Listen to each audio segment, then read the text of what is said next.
बिस्मिल्लाहिर्रहमानिर्रहीम। अस्सलाम वालेकुम। मैं हूं साइमा। तो आज मैं आपको बताने जा रही हूं कि गर्मी में किचन में खड़े होना कितना मुश्किल है, मैं समझ सकती हूं। तो उसके लिए, उससे बचने के लिए आपको एक ऐसी टिप दे रही हूं कि अगर आटा गूंदना स्पेशली बहुत मुश्किल लगता है गर्मियों में, तो आप किस कदर बहुत झटपट जल्दी से आटा कम मेहनत के साथ गूंद गूंद के आप अगर थक जाते हैं तो कम मेहनत के साथ आप इसको बना सकते हैं। बहुत ही छोटी सी टिप है। कुछ लोगों के कंधों का प्रॉब्लम होता है, कुछ को ज़ोर लगाने में प्रॉब्लम होता है, तो गूंद गूंद के हमारा काफ़ी ज़ोर लगता है, तो हम थक जाते हैं, गर्मी से बेहाल हो जाते हैं। तो इसके लिए बहुत आसान सी टिप है। यहाँ मैंने तकरीबन 2 कप आटा ले लिया है। इसको एक मिट्टी की कनाली में, प्यारी सी कनाली में डाल लिया है मैंने, और इसको थोड़ा थोड़ा गर्म पानी डाल के मैं नीम गर्म पानी से गूंदती जाऊंगी। और इसको इस तरीके से गूंदना है, हल्के हाथों से आपने इसकी डो तैयार करनी है। जितना ज़रूरत हो उतना आप पानी डालते जाएं इसमें, और आपने इसको बहुत ज़्यादा जो है वो पतला नहीं करना। बहुत जो है वो सख्त भी नहीं होगा और बहुत पतला भी नहीं होगा, बस इस तरह से आटा होगा। ये देख सकते हैं आप, ये इस तरीके से ये आपस में अच्छे से जुड़ गया है। और आपने देखा कि बहुत कम मेहनत से, बिल्कुल भी मेहनत नहीं लगी हमारी, और इसको हमने अच्छे से इसकी बाइंडिंग एक कर ली है, जैसे हम डो तैयार करते हैं।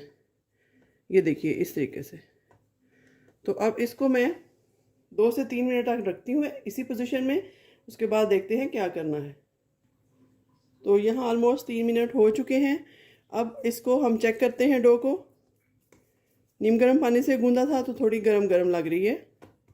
इसमें थोड़ा सा पानी वाला हाथ लगाएंगे हम, और बिल्कुल इस तरीके से ज़ोर नहीं लगाएंगे हम, बस इसको इस तरह से मसलेंगे थोड़ा थोड़ा, बहुत सॉफ्टली। ये इस तरह से मसल के हम जैसे मैदे की डो तैयार करते हैं ना पिज़्ज़ा के लिए और चिकन ब्रेड के लिए, उसी तरीके से हम इसको 5 से 6 मरतबा इस तरीके से हम इसकी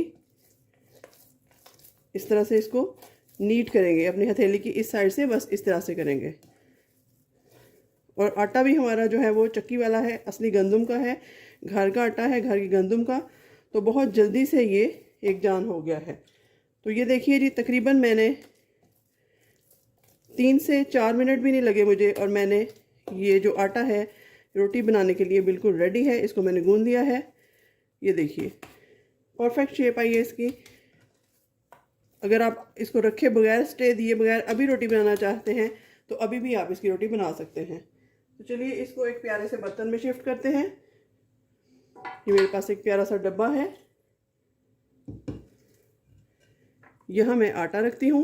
ये देखिए किस कदर खूबसूरती से और नीटनेस से आटा हमारा गूंद चुका है।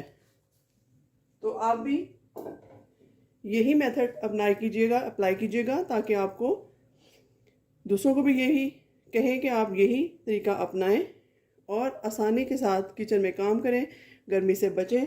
और इस तरह से आटा गूंद के आप फटाफट रख सकते हैं फ्रिज में, और उसके बाद आप अपने बाकी के काम कर सकते हैं। तो चलिए मैं इसको कवर कर देती हूँ। तो मिलते हैं किसी नई और अच्छी वीडियो के साथ। तब तक के लिए अल्लाह हाफ़िज़।